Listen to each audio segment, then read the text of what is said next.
de Planillas PR, lista para contestar algunas preguntas importantes a esta hora de la mañana. Sí, señor, ya la tenemos con nosotros. Yo quiero que ustedes sepan que si usted quiere sentirse bien, tranquilo, pueden llamarla, acceder ya mismo. Ella va a dar la información y la oficina está preparada para recibir a todo el mundo en un ambiente, miren, siguiendo los protocolos de salud. Así que dicho esto, Yomari, bienvenida una vez más. Gracias por permitirme estar acá. Qué bueno. Comenzamos preguntándote, ¿debe una persona que trabaje por cuenta propia radicar planillas? Pregunta importante, donde se reciben decenas de llamadas.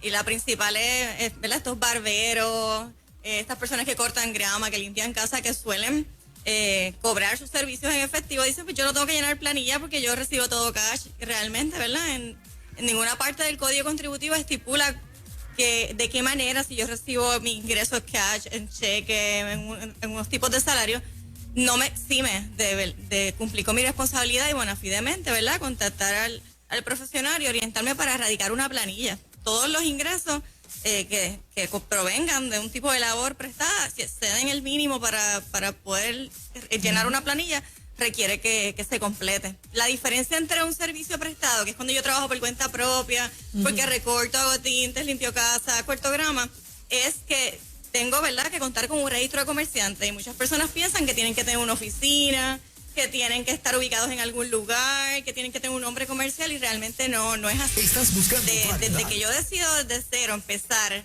a devengar ingresos por mi cuenta propia, yo debo crear mi cuenta de Sur y tener mi registro de comerciante. Es el primer paso que debo hacer, seguido de todos los demás, ¿verdad?, que conlleva montar un negocio. En el resto de eso, pues sí, debo tener una pequeña organización de sumar mis ingresos en el año, tener esos gastos relacionados al negocio, hasta las tarjetitas de presentación, lo que gasto en los anuncios de Facebook, ¿verdad?, los materiales que compro, si corto grama, el trimmer, el hilo. Todo eso, pues yo lo puedo, ¿verdad?, poner como gastos relacionados a la prestación del servicio y completar mi planilla. ¿Los universitarios van a poder recibir algún crédito este año? Sí, eso en los pasados años, desde el año 18 y 19, este crédito que se llama el crédito de la oportunidad americana se pospuso en Puerto Rico. A nivel federal se dio, pero Puerto Rico el plan que presentó no llegó a presentar de aprobación, pues hizo que este crédito de la oportunidad americana no se diera. Ahora retroactivamente se aprueba, y en la planilla del 2020, que en la semana pasada no se mencionó, se incluye este crédito no tan solo para reclamarlo en el 20, sino que en la misma planilla de este año pueden reclamar los 3 años, 18, 19 y 20 por separado. Un universitario puede reclamar $4,000 en gastos, no tan solo el universitario si es un dependiente, sino yo como estudiante porque estudio, mi esposa que es estudiante universitaria.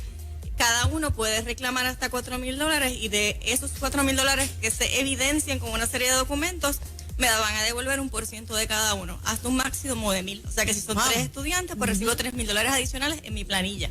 Qué bien. Ahora que la gente ha recibido los incentivos, ¿son parte de la planilla? ¿Eso es un ingreso? Bueno, depende, hay varios incentivos, ¿verdad? Hay que evaluar cada uno, pero si el incentivo es tributable, forma parte de la planilla. Si el incentivo es exento, no tributable, como algunos que dio Hacienda. Recibido, los 1,200 de Trump, los 600 Los que llegaron 1,200 hace realmente poco. no son tributables, pero debo incluirlos de cualquier manera en la planilla en un ingreso exento. Okay. Al igual que el desempleo estatal. Eso, ¿verdad? Lo cubrimos la semana pasada, pero sí debo, si ya voy a radicar la planilla, incluirlo en mi anejo de ingresos exentos.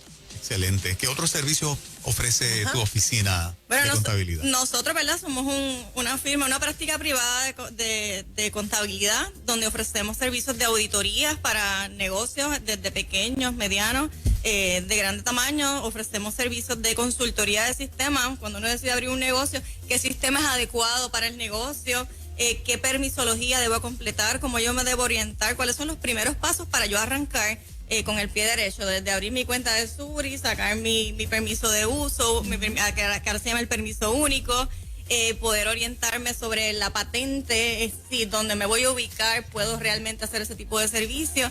Y también hacemos todo tipo de servicios de sistemas de información en programas de contabilidad como Sage, QuickBooks. Básicamente manejamos casi todos los sistemas. Muy bien. Bueno, excelente. El número de teléfono para que la gente pueda llamar y tener información, 545-2099. Es correcto, también nos pueden visitar en la página de Facebook, donde ahí cada vez que sale algún anuncio nuevo, relacionado a contribuciones a negocios. La página es CPA Yomari Meléndez Planillas PR y estamos también en Instagram. Muy bien, muchas Excelente. gracias, Yomari, 545-2099. Allá te esperan, bendiciones. Gracias a ustedes. ¿Estás buscando